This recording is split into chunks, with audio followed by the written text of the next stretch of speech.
Hi guys, we're going to talk about hormones today.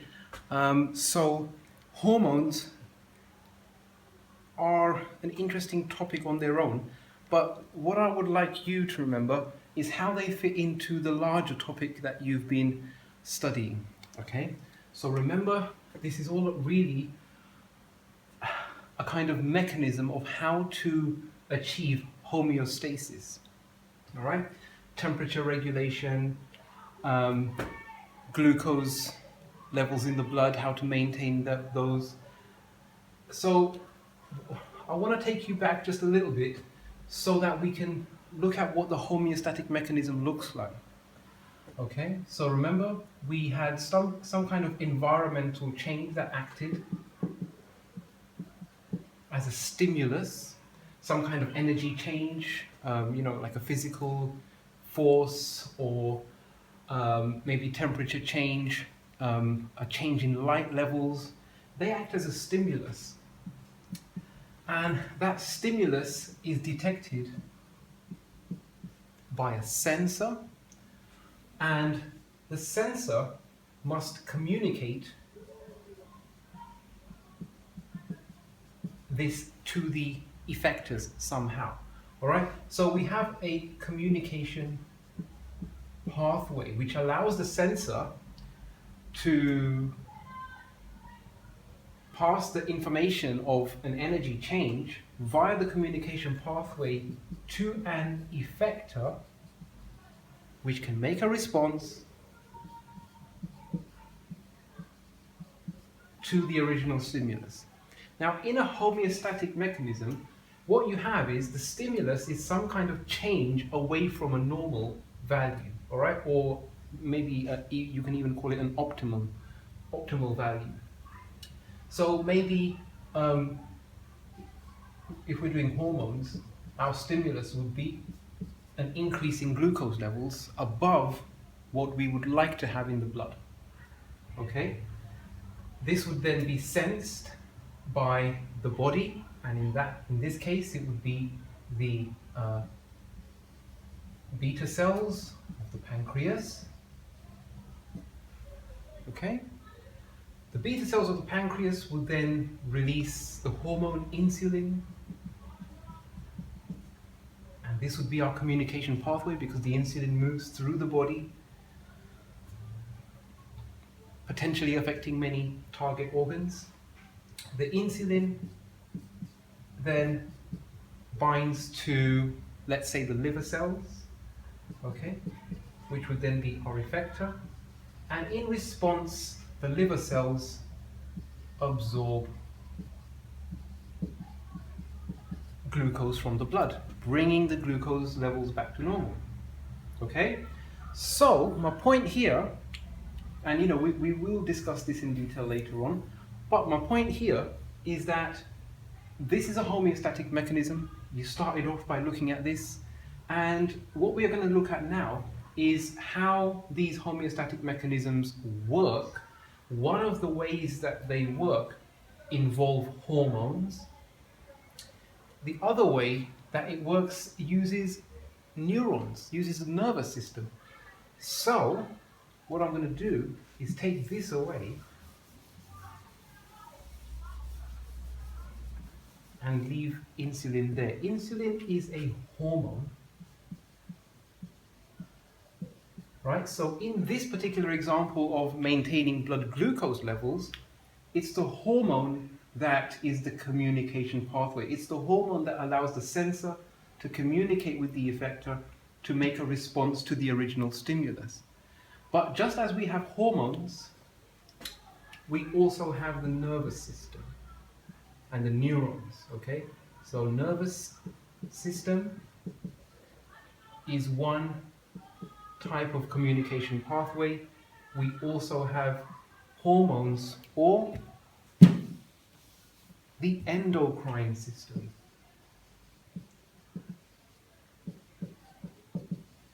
That's another communication pathway, all right? So you'll go on to study the nervous system, the endocrine system. What you must have in your mind, the context of this whole thing, is that these two systems are just as simply a way for sensors to communicate with effectors so that the stimuli detected by the sensors can be appropriately responded to by the effector. Okay? All right? So we're going to be looking today, I'm going to do an overview of the endocrine system.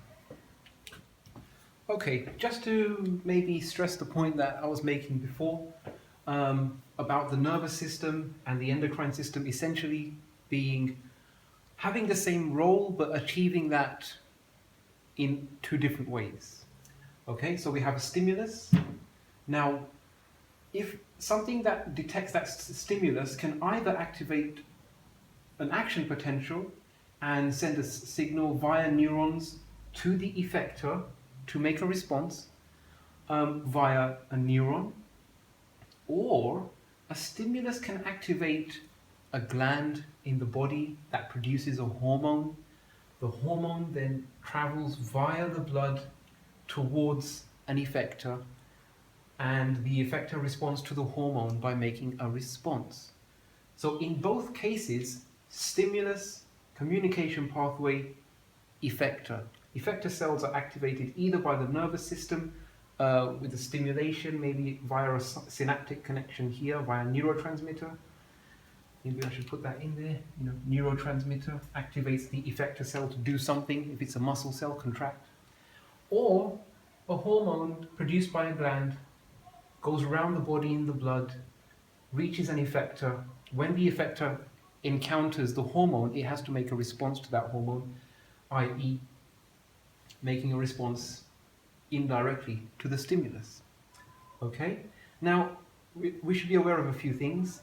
The main thing is that signal transduction via the nervous system is much faster. Okay? So, nervous system, much faster. Okay? So it's essentially an electrochemical signal, so it moves very fast. Okay? Whereas the endocrine system, the hormones are diffusing into the blood, travels around the blood, circulatory system, diffuses out of the circulatory system. So because it has all these steps involved, it is much slower. And as a secondary point to that, they do then tend to control different things as a result. So because it's faster, the nervous system tends to be responsible for much quicker responses and processes, okay? And possibly more complex because it's kind of hardwired, all right? Much more complicated connections possible, okay? Whereas with the endocrine system, it's much slower and it controls things that more kind of long-term processes, okay? Long-term, things like digestion,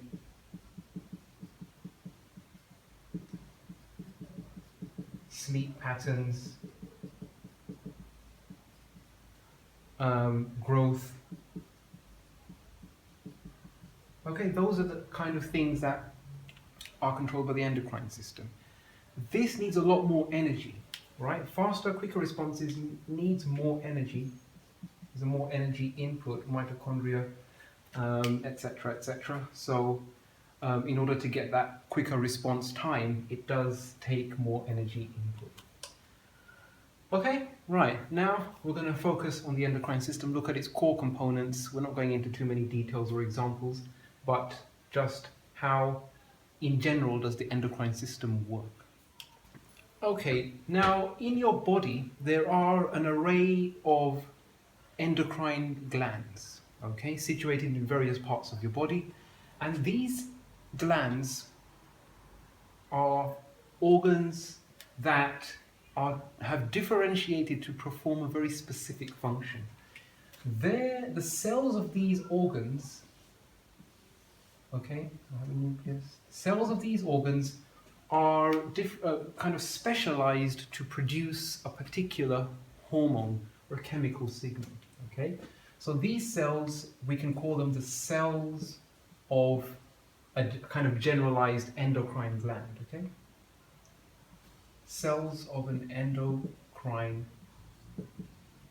gland. Now, endocrine means that it's producing a hormone, and that hormone, that chemical signal, that molecule, is moving into the blood. Okay, so what happens is that these cells, they within their body, within the cell, in the cytoplasm, they are synthesizing via metabolism, or if it's a peptide hormone, maybe putting a few amino acids together, in a very similar way to how proteins are synthesized. So within the cell, you get molecules produced, and these molecules are then released, okay, or they move out of the cell, either by exocytosis, or they just diffuse across, depending on the nature of the hormone. Okay, so I'm just going to represent them with little circles like this. Okay, so those molecules eventually make it outside of the gland. All right. Now, the concentration of these builds up, all right, to a point where this is a blood vessel, okay, capillary. Okay, so at some point the concentration builds up, concentration gradient. Remember, because the blood is flowing through the capillary at all times, it maintains a very low concentration of anything that has moved into the blood vessel before, but these molecules then diffuse into the capillary. Okay? Once in the capillary, they go all around the body. Potentially, they can reach all parts of the body. All right? So they go via, now let's just say, I'm just going to do that to represent, having traveled a great distance in the circulatory system. So these molecules, they move through the blood from one part of the body to another, not really directed anywhere. They're not meant to go anywhere. They're not trying to get anywhere. They're just moving around in the blood. Okay? And they will exit. When they reach other capillaries, they will exit via diffusion, because their concentration was high at the point of their production, but as they move away from that area, they will find that their concentration is, they reach areas where their concentration is lower. So at those points, they will move out of the capillary. Okay? Now, they diffuse out of the capillary, and they will encounter other cells. All right? So let's say that these are the cells of another organ somewhere else in the body. Okay? Now, the way the endocrine system works is, this is where the hormone is produced by these cells. The hormone then moves in via the blood to all other parts of the body, gets exposed to all the other cells, and it moves out of the capillaries into the extracellular space, and it encounters other cells. Now, these cells have on their surface a receptor protein. Okay, on there, embedded in their plasma membrane, they have these cell surface proteins that are complementary to the hormone. This is very important. So cells bear protein receptors which are complementary in shape to the hormone. Very similar to how a substrate is complementary to its enzyme, in the same way that an antibody's variable region is complementary to its particular antigen, the same way hormones are complementary to their receptors. Now, when a hormone binds a cell that has a complementary receptor, it initiates processes inside the cells called signaling pathways.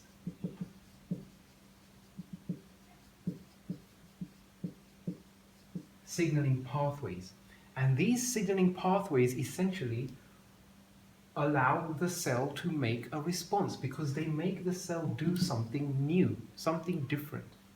Okay? Now, for example, if this was the previous example that we were looking at about insulin and glucose, insulin would be produced somewhere, it would move through the blood vessels, come out of the blood vessels, bind to its complementary receptor on the cells of other organs. Those cells would then initiate signaling pathways which would then allow them to absorb glucose from the blood. That would be their response. Without the hormone, they would not be able to do that. So it's the hormone binding, initiating signaling inside the cell that makes the cell behave differently. And that different behavior is the response.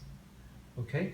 So there we have it. That's a summary of how the endocrine system works, essentially. Now we need to discuss a few kind of finer points, all right? Which is this. Different glands potentially produce different hormones, and they are characterized, we can represent it by them having different shapes. Okay, so maybe this hormone will be a triangle, like so. Okay, now this again, concentration will build up in this area, will diffuse into the bloodstream, into the capillary, will move around the whole body.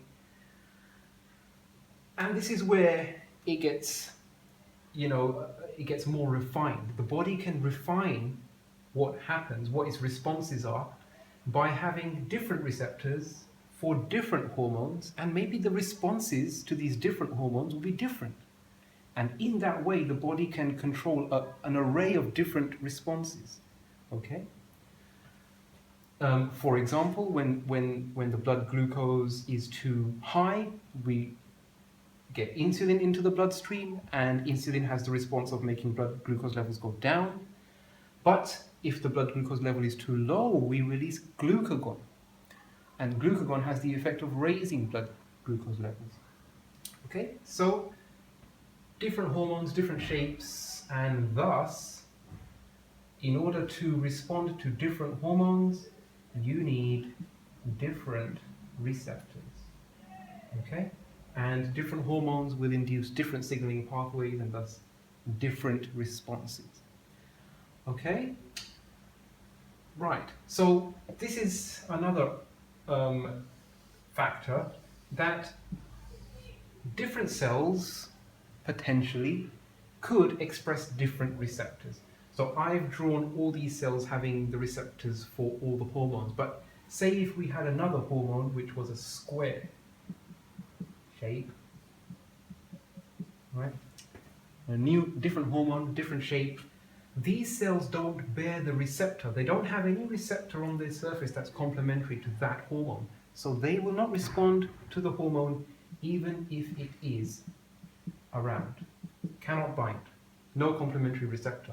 However, the cells of this organ do have a complementary receptor, and so these cells will be able to act as a target for the hormone.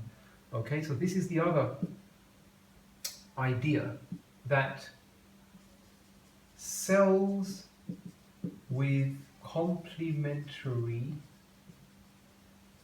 receptors act as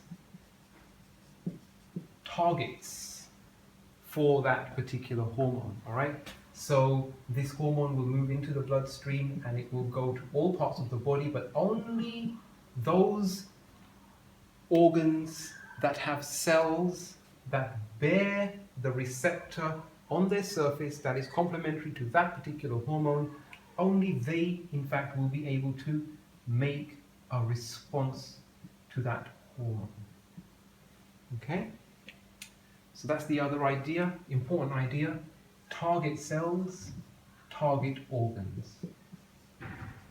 Remember, organs are made of cells.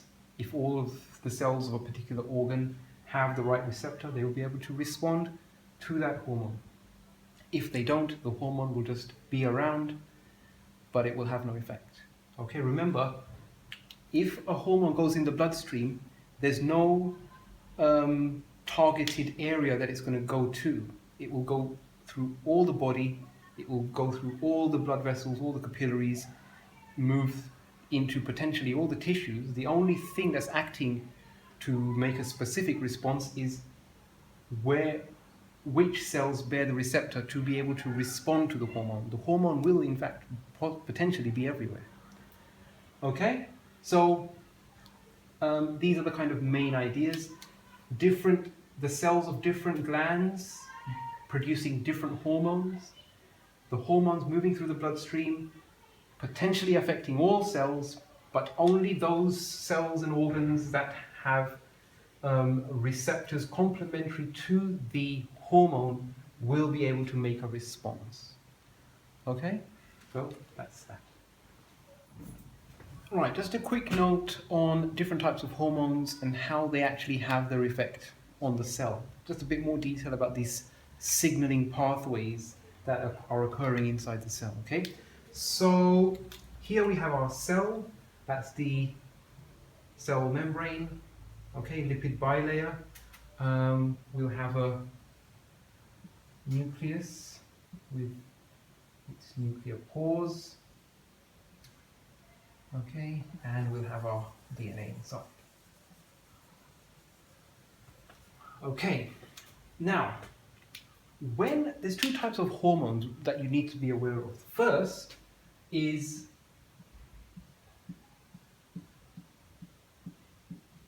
peptide hormones. Okay, peptide hormones should be ringing bells. Peptide, amino acid, joined by peptide bonds. Peptide hormones are a kind of a short string of amino acids. Okay, and they act as the chemical messenger. All right, so they are transcribed, translated, secreted from the cell, move around in the blood, and eventually bind the complementary receptor, in this case here. Okay? Now, why do we need a receptor in the first place? This membrane, this barrier here, is non-polar. It is hydrophobic. Yeah? I mean, you know, the heads facing the watery environments are polar and hydrophilic, but in between we have our fatty acid tails, and they are hydrophobic. Peptide hormones are, you know, made of amino acids, peptide bonds. They are polar. They are hydrophilic. They dissolve in water, interact with water, and so they cannot cross this very hydrophobic environment inside the membrane. Okay, so they cannot cross, but the signal must cross. And the way that happens is that when this hormone binds its receptor, because it can't go in, it binds a receptor which has got an outside facing region complementary to the hormone. When that happens, enzymes are activated inside. Proteins are activated inside. So this hormone clicking into place here is like a lock in a key. It's like turning the ignition in a car, right? You turn the ignition, your key is the outside, isn't it? Outside the engine. You turn it on, and all the stuff starts happening in the engine of the car. And it's the same way here. The key locks in outside, but then it starts making things happen inside. And that's your signaling pathways. Now, one example we could have here is adrenaline. Adrenaline is a peptide hormone. When it locks into its complementary receptor on the outside of the cell, inside the cell, it activates an enzyme called adenylate cyclase.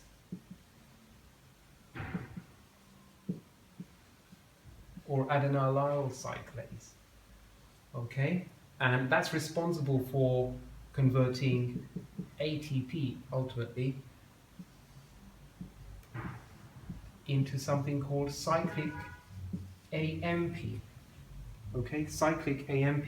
You don't need to know the details of this, but this process only happens when adrenaline locks into place. So as soon as adrenaline locks into place in its complementary receptor, adenylyl cyclase gets activated, converts ATP to cyclic AMP.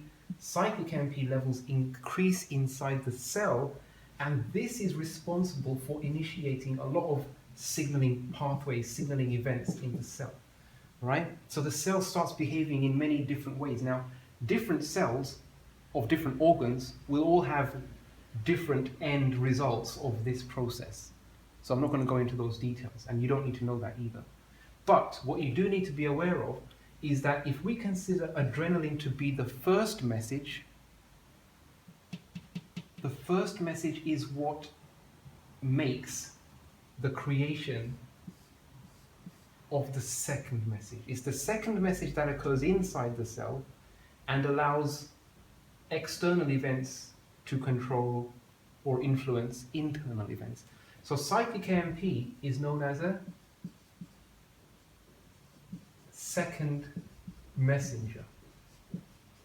And you don't need to know the details of this, but you do need to be aware that the second messenger inside the cell only gets produced if the first messenger, the adrenaline, binds its receptor outside. Okay? And the other thing you need to know is that the second messenger is what initiates all these different signaling pathways that alters the behavior of the target cell. That's the main point right there. Okay? Right. Okay, so how does adrenaline have all its effects on the body? Well, it's essentially like this. Different organs, different cells will respond in different ways, but ultimately, adrenaline binds the receptors on all those different targets.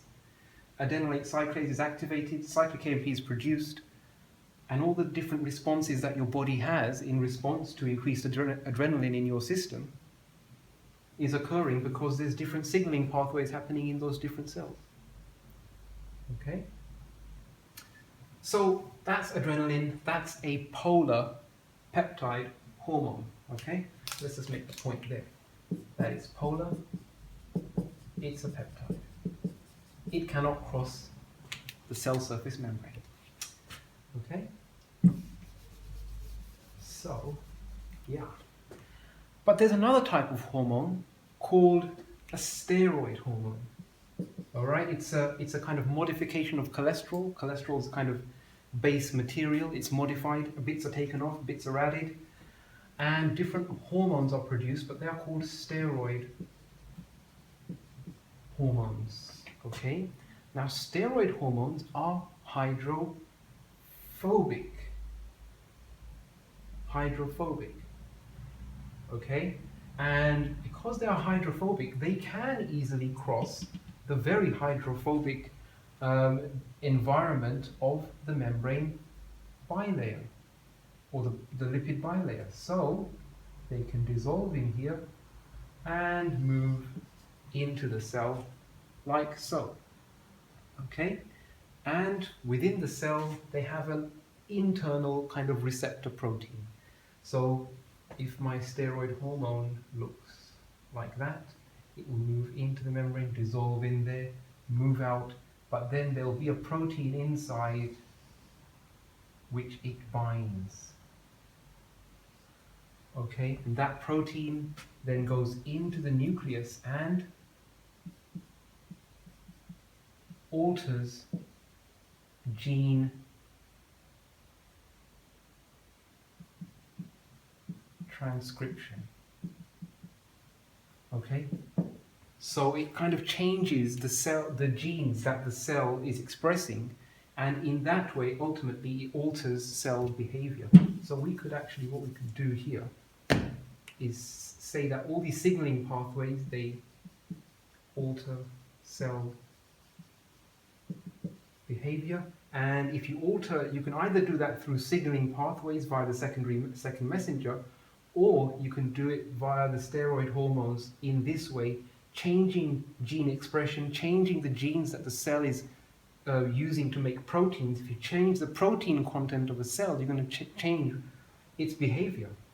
So if you alter gene transcription, you can also alter cell behavior. So that's the key point there. It can be done in two ways. Okay? And I think that is all I want to say about that. It's just a kind of overview of hormones. I guess the next video, the next step would be looking at glucose homeostasis. fun stuff, and I'm not joking there. But that's that. That's an overview of hormones. Yeah, and when we look at glucose homeostasis, it's really nothing different, just a more kind of specific example. Okay. All right. Good luck, guys. Remember, if there's any questions, leave a message, and I will respond as soon as I can.